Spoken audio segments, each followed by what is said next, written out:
네, 편집 없는 날선 토크의 진수 라이브 썰전 시간입니다. 오늘부터 화요일, 목요일 라이브 썰전에서는 함께하실 두 맞수가 새로 등장합니다. 민현주 전 새누리당 의원, 이수기 시사인 선임 기자입니다. 두 분 어서 오세요.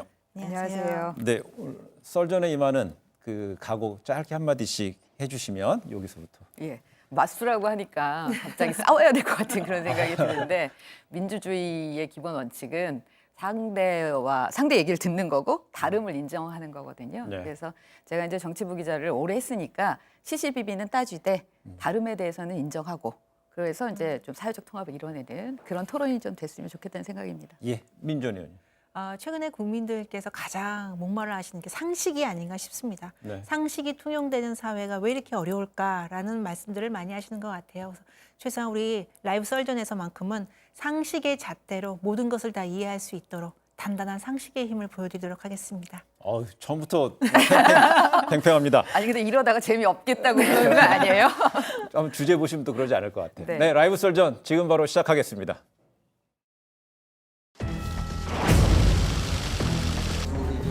안철수 대표께서 바로 내일 의원단 모임이 있습니다. 그래서 그 전까지 고민해 보시고 답을 주셨으면 좋겠다고 말씀드렸습니다. 무엇에 대한 답을 드릴 거라고? 나머지는 손 대표님께 물어보시면 좋을 것 같습니다. 그 비대위 구성에서는 누가 할 거냐, 누구한테 맡길 거냐 그랬더니 자기한테 맡겨주면 열심히 하겠다. 왜 자기가 해야 된다는 얘기도 없었고 하니까 검토를 해봐야죠.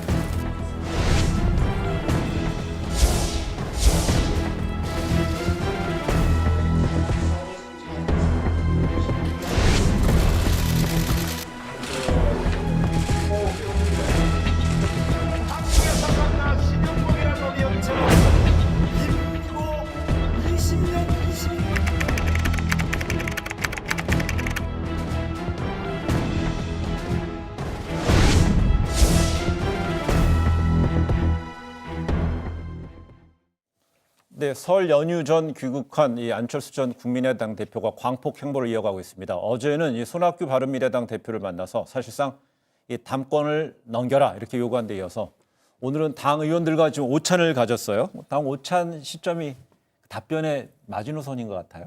그러니까 어제 이제 손학규 대표 만나서 네. 안철수 전 의원이 얘기한 게 두 가지죠. 하나는 비대위원장 자리를 본인한테 달라. 네. 그리고 또 하나는 전당원 투표를 하자. 그렇게 안 할 거면. 그 네. 얘기는 뭐냐면 전당원 투표해서 손 대표의 신임을 다시 한번 묻자라는 얘기잖아요. 네. 그 뭐 두 가지 다 내놓으라는 얘기잖아요, 결국. 네. 그러니까 이제 그냥 상식적으로 의원님 말씀하신 대로 민 의원님 말씀대로 상식적으로 보면 갑자기 멀리 가 있다가 네. 선거 패배의 책임을 지고 네. 가 있다가 온 분이 잘하고 있는 대표한테 와서 그 자리 내놓으세요라고 지금 하는 상황이기 때문에 손 대표 입장에서는 당연히 이게 뭔 소리지? 할 수밖에 없는 상황인 것 같아요. 어제 화면 보면요. 두 네. 전현직 대표가 나란히 앉아서 네. 그런 얘기를 주고받았으면 일각에서는 정치력이 많이 굉장하셨네 이런 얘기도 있어요. 그러니까 안철수 전 대표의 모습으로는 그렇게 보실 수 있죠. 네. 국민들께서는 워낙 이제 많이 가리고 굉장히 많이 참고 뭐 이런 이미지였는데 안철수 대표가 절제하고 그런데 전격적으로 손학규 대표를 만나고 마치 단판 짓는 모양새를 냈기 때문에 안철수 대표가 좀 달라졌나라는 생각을 하실 수 있을 것 같아요. 근데 예. 이 지금 안철수 대표가 손학규 전 대표죠. 손학규 대표에게 지금 요구하는 이 사안들은 약간 역사가 좀 있어요. 바른미래당에서의 그 안철수 전 대표와 그 이제 지금은 새보수당으로 창당한 유승민 의원 관련해서 이게 좀 역사가 있는데요. 네. 그 당시에 이제 바른정당계죠. 바른정당계 의원들이 손학규 대표에게 당을 쇄신해야 되니까 물러나 달라. 그리고 당을 새로 만들자라고 이야기를 했었어요. 그랬는데 손학규 대표가 못 물러난다고 하신 거죠. 그 당시에 이제 많은 이제 아시겠지만 설화들도 있었고요. 그리고 안철수 대표와 손을 잡고 우리 한번 당을 재건해보자라고 했었는데 안철수 대표는 나는 떨어져 있다. 나에게는 말하지 마라라고 네. 말씀하셨다고요. 그렇게 돼서 여기까지 왔는데 지금 안철수 대표가 이제서 총선을 이제 한 90일도 안 남았죠. 앞두고 보아하니 이 당으로는 안 되겠는 거예요. 당신이 네. 창당할 때 일조를 했는데 그러니까 이제 서둘러 어떻게든 바른미래당을 새로 재건해 보고자 하는데 글쎄요, 손학규 대표가 이제까지 보여온 행보를 본다면 굉장히 어려운 시간이 되지 않을까라는 생각이 듭니다. 손학규 대표가 지금 3시에 기자회견 한다거든요. 이제 뭐 어떤 얘기가 곧 나올까? 10분여 남았네요. 예, 그래서 어떤 얘기가 나올까 지금 하는데 전반적으로 지금 관측은 사퇴 안 한다는 쪽이지 않을까. 왜냐하면 그동안에 손학규 대표가 견주해 온 게 계속해서 중도 개혁 정당을 표방하는 거였잖아요. 그걸 만들기 위해서 끊임없이 본인의 주장을 해왔고 유승민 전 대표와도 사실 그것 때문에 갈라선 상황이 됐는데 지금 안철수 전 대표가 와서 또다시 그쪽으로 가려고 하는 거 아니냐라는 그런 의심을 하고 있는 것 같아요. 그래서 지금 손학규 전 대표 측근들이 하는 얘기들을 들어보면 이게 안철수 대표가 당을 접수한 다음에 자유한국당하고 또 통합하려고 하는 거 아니냐. 제2, 제3의 통합들이 일어나는 거 아니냐. 그렇다면 우리는 당을 지켜야 되는 거 아니냐. 지금 이런 쪽으로 실제 그렇게 의심할 수도 있고 아니면 그렇게 본인들의 전략을 짜고 거기에서 분리해 나가려는 그런 양상들을 보이는 것 같아요. 또 이렇게 볼 수 있겠네요. 유승민 의원한테도 한번 이제 공격을 당했을 때 또 이거 안철수 전 대표 공격의 패턴이 똑같으니까 네. 답변도 수비의 방식도 똑같을 것 같고 네. 또한 일각에서는 당 금고에 있는 한 200억 원 가까운 네. 그게 또 쉽게 내줄 수 있느냐 이런 얘기도 나와요. 더 중요합니다. 중요해요. 그럼요. 왜냐하면 새로 당 창당해갖고 민 의원님도 해보셨지만 그 기본적으로 자금 없으면은 사람도 안 모이고 이거 굴러가기가 쉽지 않잖아요. 근데 네. 일단 갖고 있으니까 거기다 지금 선거법이 어쨌든 그 소수 정당들이 3% 이상만 얻으면 최소한 4, 5석 그렇죠. 네. 얻을 수 있다고 생각하기 때문에 지금 상황에서는 그 독자 생존하는 부분에 대해서 한번 걸어볼 수 있는 거죠. 특히 손학규 대표 입장에서는. 네, 이런 가운데 이제 오늘 이동섭 원내대표 대행도 역시 손학규 대표를 좀 압박한 것 같아요. 네. 그 안철수 전 대표 제안 거절하면 신당 창당할 것이다. 네. 압박인가요? 아니면 뭔가요? 저는 이건 실질적으로 가능성이 있다고 생각을 해요. 그런데 이제 굉장히 어려운 시기가 되겠지만, 근데 안철수 전 대표 입장에서는 지금 상황에서 바른미래당을 쉽게 내준다고 이제 표현할 수 있는데 내주기는 억울하겠죠. 왜냐하면 이 바른정당과 국민의당이 합당할 당시 굉장히 많은 일들이 있었고요. 네. 그 당시에 뭐 말씀하셨지만 경제적인 비용뿐만 아니라 정신적인 사회적인 많은 건 노력을 들였는데 네. 안철수 대표가 이제 서울시장 패배한 이후에 칩거 생활을 했는데 어느 순간 그리고 손학규 대표를 영입한 것도 안철수 전 대표예요. 그랬는데 당이 손학규 대표에게 넘어갔단 말이죠. 본인이 만든 당인데 그리고 유승민 의원은 이제 창당을 했고요. 그런데 문제는 여기서 손학규 대표도 안철수 전 대표를 뺀 이 당을 바른미래당을 운영하는데 과연 선거에서 3%라고는 말씀하시지만 그게 쉽지는 않을 거다. 네. 왜냐하면 어쨌든 안철수 전 대표의 지지하는 국민들이 있거든요. 3%에서 5% 정도가 있다고 한다면 손학규 대표도 쉽게 거절할 수도 없고 네. 그렇다고 쉽게 받을 수도 없는 상황인데요. 손학규 대표가 여기서 좀 한 가지 아셔야 되는 게 손학규 대표를 향한 많은 정치권과 국민들이 이제 생각이 뭐냐면 손학규 대표가 당대표 놀이를 하고 계시는 거 아닌가. 아까 말씀하셨지만 그 당에 있는 국고보조금이라는 게 굉장히 크거든요. 이 부분에서 손학규 대표가 좀 빨리 털고 네. 일어나셔야 되는데 글쎄 그렇게 기대하기는 좀 어려운 것 같습니다. 예. 오늘 그 안철수 전 대표와 바른미래당 의원들 오찬 점심 모임 또 오후 3시로 예정돼 있는 손학규 대표의 입장 표명 이 부분은 호남에 기반을 두거나 호남의 여론에 상당히 호소하는 많은 정당들이 있지 않습니까? 네. 대단히 그 단판 결과를 지켜볼 것 같아요. 네, 그렇죠. 예. 아무래도 민주평화당이나 대한신당이나 가 지금 호남을 기반으로 해서 이번에 총선을 치르려고 하는데 혹시 이제 안철수 신당이 나올 경우에 아니면 이제 바른미래당하고 정말 이렇게 화합을 해서 또 바른미래당이 덩치를 키우거나. 예, 덩치를 키우거나 이랬을 때 국민의당처럼 국민의당이 38석을 가져갔었잖아요. 지난 총선에서. 네. 혹시 그런 제2의 국민의당 신드롬이 벌어지는 거 아닌가라고 이제 생각을 하는 건데 근데 지금의 사실 그 구도로 보면 쉽지는 않아 보입니다. 왜냐하면 안철수 전 대표가 지금 7년 3개월째 새 정치를 하겠다고 얘기를 하고 계시는데 벌써 7년 남았어요? 네, 7년 3개월. 왜냐하면 본인 원래대로 하면 2011년 서울시장 선거 때 잠깐 이제 나오려고 했다가 후보 단위로 하면서 박원순 시장한테 넘겨줬잖아요. 그때로 치면은 2011년 더 됐는데 7년 네. 3개월이 본인이 본격적으로 2012년 대선 나올 때가 2012년 9월인가 그렇거든요. 그때로 치면 지금 7년 3개월. 근데 이제 새 정치가 사실 약간 헌정치가 됐는데 그 새 정치가 바람을 타기에는 여러 번을 겪었기 때문에 대선, 뭐 총선, 지방선, 지난 지방선거 패배까지 이번에는 좀 쉽지 않아 보여요. 예, 그 새 정치에 대해서 기반, 그러니까 베이스, 토대를 마련할 수 있을지가 오늘 중에 큰 윤곽이 드러날 것 같습니다. 네, 이런 건데 민주당하고 한국당 역시 공천 그 밑작업, 그 수면 아래에서 분주히 좀 움직이는 것 같습니다. 특히 자유한국당과 민주당, 더불어민주당 역시 두 정당한테 부산 경남이 상당히 중요한 그 격전지가 될 수 있는데요. 김영호 한국당 공천관리위원장이 이 예상을 뛰어넘는 수준의 교체를 하겠다 좀 예고했고요. 그러면서 부산 지역 현역 의원 4명만 남기고 교체하는 방향으로 가닥을 잡았다는 보도도 나오고 있습니다. 예.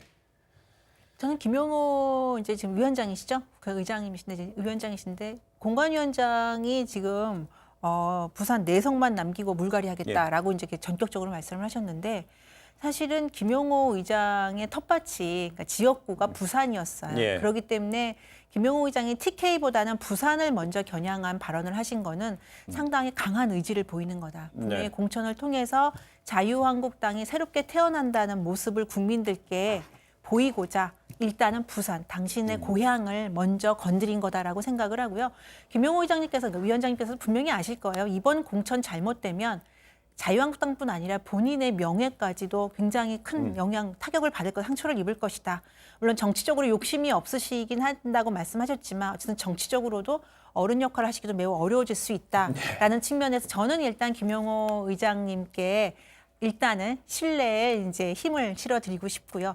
다만 김영호 의장님이 아무리 의지가 있어도 네. 황교안 대표와 그 자유한국당에 있는 소위 말하는 진박 의원들의 그 영향이나 압박이 보통이 아닐 거예요. 아, 그렇습니까? 그렇죠. 예, 아무리 영향을 이제 손 떼라라고 얘기했지만 이게 보이지 않게 그 압박이 굉장히 심할 텐데 김영호 위원장께서 이 압박을 어떻게 돌파하실지 그러니까 현실 정치와 어느 정도 타협선을 가져오실지를 좀 지켜볼 수 근데 필요가 민주원 있다. 의원께서는 이번 총선에 네. 출마를 안 하시지만은요. 네. 주변에 이제 예전에 같이 몸담았었던 동료 의원들이 그런 압박을 사실상 슬쩍슬쩍 이야기해 줍니까? 그러니까 자유한국당에 있는 예. 이제 분들의 이야기를 들어보면 이제 오늘 심재철 원내대표가 말씀하셨잖아요. 이기는 공천을 해야 된다. 그게 사실은 어떻게 보면 공식적인 압박이 될 수 있어요. 네. 근데 이기는 공천이라는 게 굉장히 함정인 게요. 이제까지의 공천이 이제 계파 싸움으로 인한 공천이었기 때문에 지는 공천이었다, 뭐 자폭하는 공천이었다 이렇게 얘기를 했는데 사실은 국민의 여론을 반영한 공천을 한다면 당연히 이기는 공천입니다. 학살이 되건 뭐가 되건. 네. 근데 자유한국당은 지금은 학살의 문제가 아니라 국민은 바꾸라는 얘기거든요. 네. 억울하든 억울하지 않든 일단 당신들이 있었던 잘못을 백의종군해라. 다 털고 그 차원에서 김영호 의장도 그 민심만 바라보고 가야 하는데 사실은 현실 정치에서 당내 공관위원장을 맡으신 분으로서 이걸 완전히 떨쳐내기는 어렵기 때문에 어느 선까지 타협을 하실지.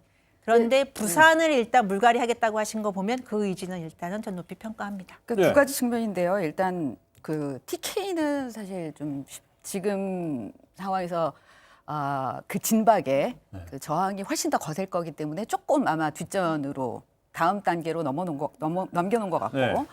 이제 PK는 어쨌든 더불어민주당하고 굉장히 강력하게 맞설 거기 때문에 그래서 PK 부분에 있어서의 이 선수 경쟁력을 가져야 되겠다라는 그런 얘기가 통할 수 있는 거고요. 네. 그리고 두 번째는 현실적으로도 지금 이제 여건이 마련이 된 거예요. 왜냐하면 PK 출신 중에서 김무성, 김정훈, 김세현, 김도읍, 윤상직 5명 의원이 현역 의원이 이미 불출마를 선언했어요. 네. 그러면 5자리 빈 거죠. 네. 그다음번에 나머지의 현역 6명 중에서 삼선 의원이 지금 4명이고 이제 초선이 2명인데 삼선 의원한테는 물갈이 요구할 수 있는 거잖아요. 되겠죠. 네. 이제 그걸 근거로 해서 절반 이상 뭐 이렇게 물갈이 할 수 있다라는 4명만 남기고 할 수 있다라는 그런 얘기를 지금 하고 있는 건데 그런 면으로 보면은 퍼센티지로 보면은 뭐 불출마 선언한 분들만 바꿔도 네. 그거는 되는 거예요. 그러니까 김영호 반은 먹고 들어갔어요. 네.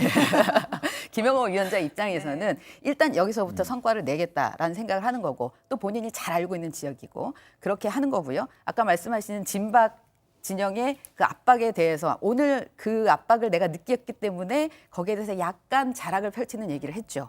뭐냐면 뜬금없이 그 박근혜 네, 전 대통령이 빨리 석방됐었어야 되는데 이번에 석방되는 걸 기다리고 있었는데 연휴를 맞아서 근데 안 됐더라. 그러면서 갑자기 뭐 이 말도 안 되는 얘기를 하신 거예요. 왜 말도 안 되느냐? 이건 현실적으로 지금 범죄가 최종 판결이 최종 안 확정이 안 됐기 네. 때문에 최종 판결이 안 났기 때문에 사실 사면될 수 없는 거잖아요. 예. 근데 그런 얘기를 하신 걸 보면 그 설 연휴 동안에 굉장히 많은 압박을 받았을 거고 그 부분에 대해서 하나 자락을 열어두면서 나도 고민하고 있거든라고 보여주신 거고 그러면서 한쪽으로는 내가 어쨌든 아웃풋을 보여서 네. 이 개혁 공천을 하겠어 이런 얘기를 보이는 거겠죠. 그동안에 강공일변도로 가다가 좀 다소 이제 숨구멍을 열어놨다 이렇게 보는 거군요. 이런 가운데 그 압박을 하는데 그 저 아래 남쪽에서는 홍준표 전 대표는 계속 발언을 하고 있어요. 밀양 출마를 고수하면서 부산 경남 지역의 수비대장이 되겠다. 대장하겠다. 여기에 대해서 비판할 수 있을까요? 그러니까 이제 당에서 원하고 본인이 그럴 능력이 있고 다 박자가 맞아지면은 그 부분이 가능할 텐데 지금 당에서는 사실 원하지 않는 거잖아요. 근데 본인은 원래 수도권에 있다가 경남 내려갔다가 TK에서 출마하겠다고 예. 얘기를 하면서 지역구까지 또 찍었다가 그랬다가 이번에 다시 또 고향으로 가는 모양새를 보이고 있는데 이거는 강력한 의지를 표명하는 거죠. 내가 TK에서는 안 될 것 같아. 네. 공천 안 줄 것 같아. 그리고 그럼 만약에 무소속으로 나간다 하더라도 그러면 되기가 어려울 것 같아. 근데 내 고향은 내가 행여 공천을 못 받아서 무소속으로 나가더라도 될 수 있을 것 같아. 라는 마지막 이 생각을 가지고 있으면서 이번에는 어떻게든 정말 물구나무를 서서라도 당선되겠다. 그리고 나서 다음 대선을 보겠다라는 강력한 의지를 지금 표명을 한 거예요. 대선에 대한 의지 표명이다 이렇게 좀 보시는 것 같고요. 네, 이런 가운데 저희 민주당 한번 얘기해 볼게요. 민주당은 오늘 그 하위 의원 평가, 현역 의원 평가 하위 20% 의원들에게 결과를 통보할 예정입니다. 이 앞서 불출마를 선언한 의원들이 현역 의원들까지 합치면 대략 네. 한 40명 안팎까지 될 거기 때문에 그 정도 되면은 뭐 그 숫자로만 따지면 대략 그래도 30%는 안 되고 한 25% 정도 되는 것 같아요. 더 해야 되겠어요? 어떻게 봐야 될까요? 이 수치 계산으로 하면요. 그 지금 40명 안팎이라서 사실은 이거보다 더 많은 물갈이가 있을 수는 있을 것 같아요. 네. 민주당이 오늘 이제 비례대표 인재 영입했던 분 포함해서 민주당의 민심 풍향계는 어느 정도는 좀 작동을 하는 것 같아요. 특히 공천이나 인재 영입 관련해서는 그런 측면에서 본다면 지금 뭐 김의겸 전 청와대 대변인 이야기 나오고 있고 송병기 전 울산시장에 대해서도 굉장히 이제 부정적인 정봉주 전 의원에 대해서도 약간 부정적인 이제 이야기가 나오는 것들을 본다면 민주당의 그 물갈이 의지는 뭐 부정적인 얘기로 물갈이죠. 사실은 이제 인적 쇄신이죠. 네. 인적 쇄신 의지는 상당히 있어 보여요. 마지막 실천이 어느 정도까지 발표가 어떻게 날까 이제 좀 봐야 되는데요. 근데 물갈이에서 지금 민주당도 마찬가지로 자유한국당과 마찬가지로 이게 이제 쉽지는 않을 것이 무조건 컷오프를 할 수는 없거든요. 근거가 있어야 돼요. 네. 안 그러면 민주당 후보 지금 현역 의원들이 무소속으로 나오면 당선 가능성이 상당히 높은 지역들이 있습니다. 그렇기 때문에 이 객관적인 기준을 어디에 두고 할 것인가. 근데 아직 그 기준을 이야기는 안 하고 있어요. 뭐 586은 이제 옛날 세대니까 물러가라. 이 정도의 명분 가지고는 사실은 민주당의 지금 이 경선과 공천 과정의 합리성을 담보하기가 좀 쉽지는 않아서요. 네. 민주당이 어떤 기준을 구체적으로 제시하는지를 좀 보면 실제로 40명 아니면 그 이상이 될지 아니면 말만 요란한 거창한 아무것도 먹을 건 없는 그런 공천 과정이 될지는 좀 볼 필요가 기준은 있겠습니다. 예. 사실은 미리 얘기를 했었죠. 네. 그러니까 민주당이 이번에 잘하고 있는 거를 제일 먼저 꼽으라면 1년 전부터 이 공천에 대한 기준을 좀 만들어 놓고 그거를 공표하고 거기에 따라서 지금 쭉쭉 가고 있다는 건데요. 그래서 사실 내부에서 지금 말이 별로 안 나오고 있는 상황이에요. 그래서 지금 이번에 하위 20%의 경우도 어쨌든 의정 활동이나 그 법안 발의한 거나 뭐 이런 여러 가지 것들, 그다음에 인지도나 이런 네. 것들을 다 해서 그 지역에서도 여론조사도 돌려가지고 그 결과들을 합산해갖고 지금 만들었다는 거 아니에요? 그래서 이제 오늘 아까 얘기 들어보니까 다 통보를 했대요. 통보를 했다고 하는데, 네. 근데 이제 문제는 하위 20%들 중에서 이거를 하위 20%에 들어가면 공천 이 경쟁할 때 마이너스 20점이거든요. 네. 몇 점 만점에 20점입니까? 아니 그러니까 전체적으로 했을 때 20%를 감점으로 받고 들어가는 거예요. 근데 그거를 감안하고도 내가 경쟁력이 있다고 생각하는 사람들은 물러나지 않고 공천 경쟁에 들어가겠죠. 네. 그러면 물갈이가 안 될 수도 있는 거예요. 당 지도부에서 보기에는. 그래서 이해찬 대표가 최근에 얘기한 게 불출마 선언한 13명 플러스 한 7명 정도 해서 비례대표까지 합했는데 한 20명 정도 되지 않을까? 이 정도에서 얘기를 한 거예요. 네. 그러면은 하위 20% 안에서 물러날 사람들이 실질적으로 그렇게 많지 않다는 얘기가 될 수 있거든요. 그래서 이제 오늘 그 20% 통보를 받은 사람들이 어떤 행보를 보이느냐가 중요한데 그래서 당에서는 좀 고민을 할 겁니다. 명단을 깔 건지 말 건지. 왜냐면 현재까지는 안 깐다고 그랬잖아요. 안 깐다고 한 예, 거죠. 근데 이제 이게 그렇지만. 효과가 없다라고 생각하면 까서 그 압박을 깐 이런 표현이 됩니까? 공개하는 공개하는 거 대신 공개하는 겁니까? 흘리는 겁니까?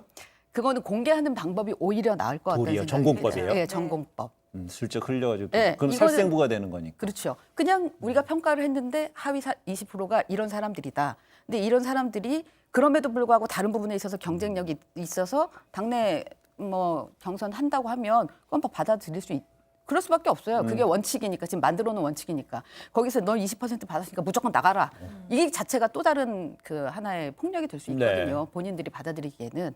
그래서 이제 그 부분에 대해서 고민할 것 같은데 저는 공개하지 않아요. 맞습니다. 일본 직장에서도 네. 평가 올해 나빴다고 그럼요. 네. 나빴다고 뭐 네. 내년에 나쁘진 않잖아요. 아까 말씀드린 대로 이게 합리적인 기준이 되려면 공개를 해야 해요. 그리고 사실 여론조사라는 걸 통해서 물론 아까 말씀하신 대로 민주당에서 법안 발의나 의정활동 여러 가지 항목도 있다고 하지만 가장 중요한 거는 지역에서 얼마나 지지를 받고 있는 여론조사거든요.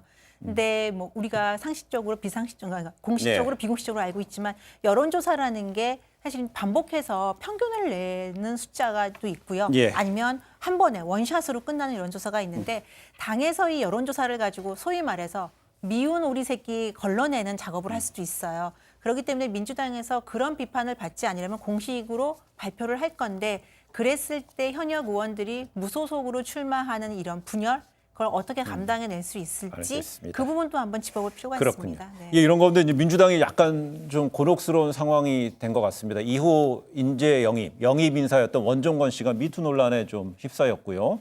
그 원종건 씨는 그 해당 의혹에 대해서 부인을 했어요. 그렇지만 영입 인재 자격은 또 반납했고요. 네. 보니까 민주당이 이제 영입에 스토리 있는 인물들을 쭉 끌어오면서 본인들이 내부에서는 정리들 좀 하고 그다음에 외부에는 새로운 인재를 들여오면서 네. 이거를 이제 총선 전략의 아주 주요한 부분으로 가져가고 있었는데 이번에 또 하나가 딱 걸려 나온 거죠. 그래서 이제 원종건 씨 입장에서는 본인은 이건 사실이 아니다. 어제 그 전 여자친구가 네. 얘기한 게. 그럼에도 불구하고 이게 진실 공방 자체가 계속되면은 당에 부담이 되니까 그만두겠다라고 얘기를 한 건데요. 네. 그거는 본인이 판단했을 때 이게 이렇게 끊어내지 않으면 아마 계속 갈 거라고 생각을 했을 것 같아요. 네. 그러니까 아마 이거는 뭐 본인이 아무리 아니라고 해도 그 피해자가 얘기를 하면 그 부분에 대해서는 계속해서 논란이 될 수밖에 없으니까. 근데 이제 이 과정을 지켜보면서 당이 개인을 영입하는 데 있어서 어느 정도까지 검증할 수 있을까에 대해서 한번 고민하는 계기가 예. 되지 않을까 싶어요.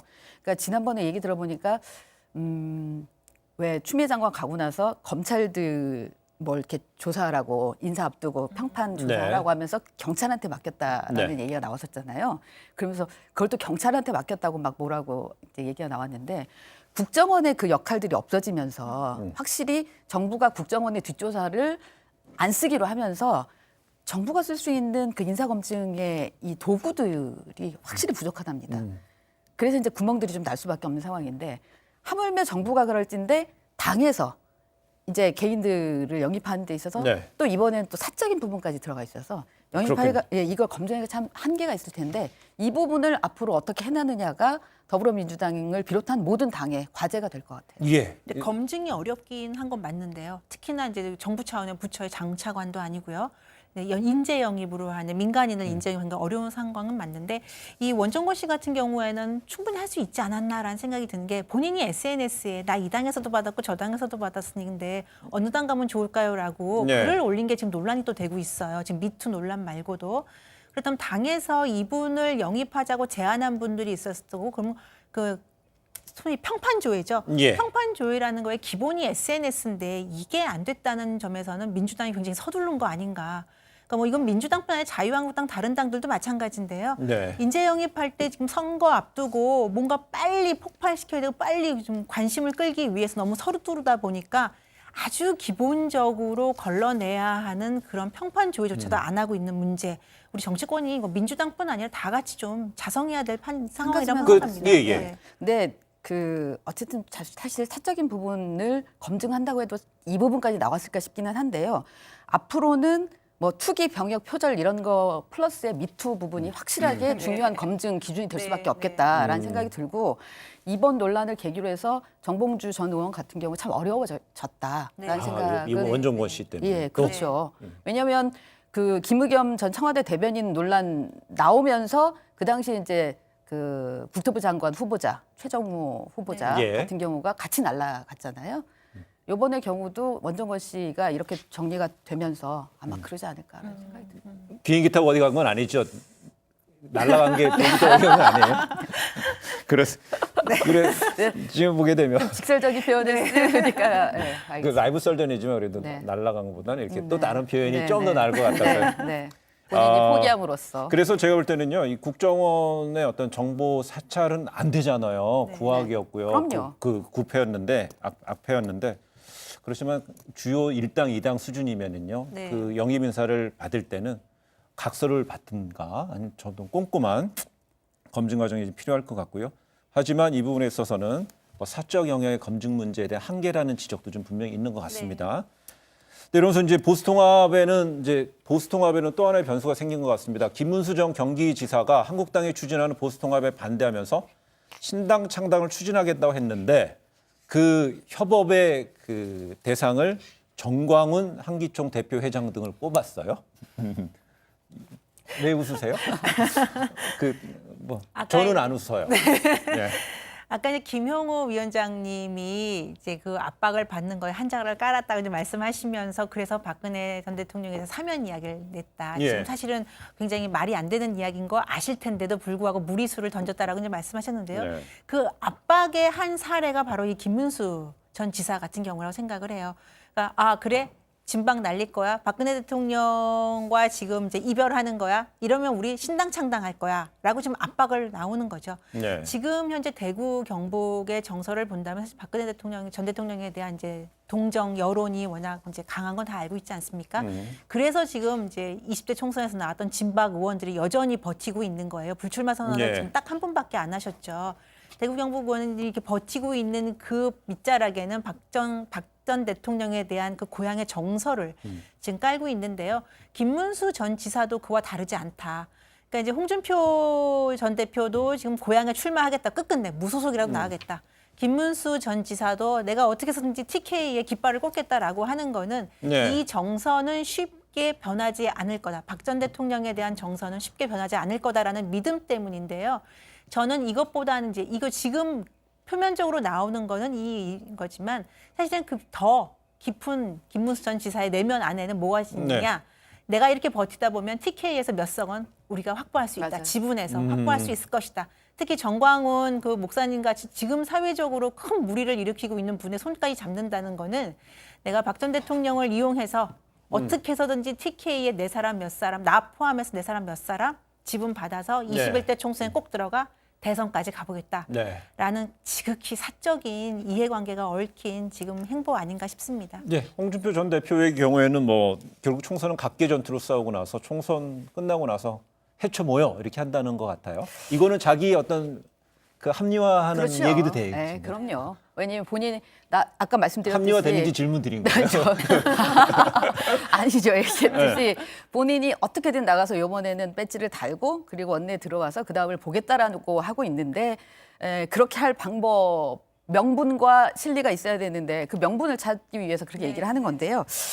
요번 그 김문수 이른바 신당 얘기는 사실 민 의원님이 이제 그 박근혜 향수를 얘기를 하셨는데 약간 또 결이 다르기도 해요. 우리 공화당하고는 보니까 여기가 우리 공화당 쪽하고 이 네. 김문수 정광훈 듀엣하고가 굉장히 좀 사이가 안 좋습니다. 그냥 그래요? 밖에서 볼 때는 네. 이른바 뭐 다 같은 태극기 네. 아니냐라고 보는데 원래는 달라서 이를테면 장소도 집회하는 장소도 예. 다르고 그리고 뭐 여러 가지 그 돈을 모으는 방법도 다르고 이렇게 한데 예, 이수기 요건- 예, 잠시만요. 보셨죠? 네. 좀 전에 이수기 선임 기자가 전망했던 대로 그대로 네. 손학규 대표, 안철수 전 의원이 오너가 CEO 해고타듯 뭐 최후 통첩했다고 나왔어요. 네, 네. 그러니까 나 안 물러나겠다는 물러나. 얘기겠죠. 그래서 저희 예상한 대로 안 물러나 이거. 근데 그 표현한 용어가 그 CEO CEO한테 던지는 CEO 용어를 썼어요. 네.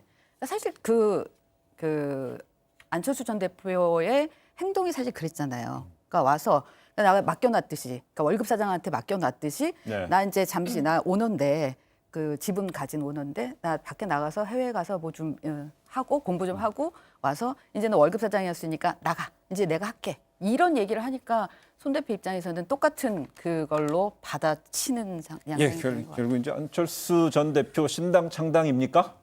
글쎄 이제는 남아 있을 수 있는 명분이 없어진 거 아닌가 싶습니다. 안철수 전 대표 같은 경우에는 그렇게 뭐 당 그 국고보조금에 연연할 것 같지는 않고요. 문제는 근데 비례대표예요. 안철수 전 대표가 공천을 했던 그 비례대표가 같이 나갈 수 없는 상황이거든요. 그래서 안 전 대표도 창당을 목적으로 하지만 목표로 하겠지만 당장 창당하기는 매우 어려운 상황이 될 거고요. 한다 하더라도 지금 비례대표들이 나와서 배지를 소위 말해서 떼고선 참여해야 되는 상황이기 때문에 총선을 대비한다는 거긴 쉽지는 않을 거다. 근데 네. 지금 손학규 대표 저렇게 발언을 냈다 하더라도요. 그럼 바른미래당의 당권파 포진대 의원들이 동조해줘야지 저 발언이 효력이 있는 거겠죠? 그렇죠. 손학규 대표한테 다시 들고 일어날 수도 있나요? 이제 의원들이 계속 이제 주판화를 튕겨 보겠죠. 이게 어떻게 하는 게 내가 총선에서 가장 당선되는데 가장 좋은 그 카드일까를 네. 아마 고민해 볼 거고요. 저는 당장 신당 만들기 참 쉽지 않아 보이거든요. 그래서 안철수 전 대표도 일단 손 대표 얘기 나올 때까지 기다려 보자고 아까 얘기하면서 가능성을 좀 열어뒀기 때문에 네. 한 번은 다시 한번 얘기를 해보는 그런 기회를 갖지 알겠습니다. 않을까. 그거 한번 사정을 네, 저 지켜봐야겠고요. 자막을 딱 보면서 느낀 게 네. 이제 안철수 전 대표가 유승민 의원 심정을 충분히 이해하겠구나라는 생각이 듭니다. 동병상련입니까? 동병상련. 네. 그러니까 아까 말한 대로 손학규 대표가 유승민, 안철수 전 대표 공격 패턴을 알았다면 저렇게 강하게 수비했다는 것도 해석이 네. 가능할 것 같아요.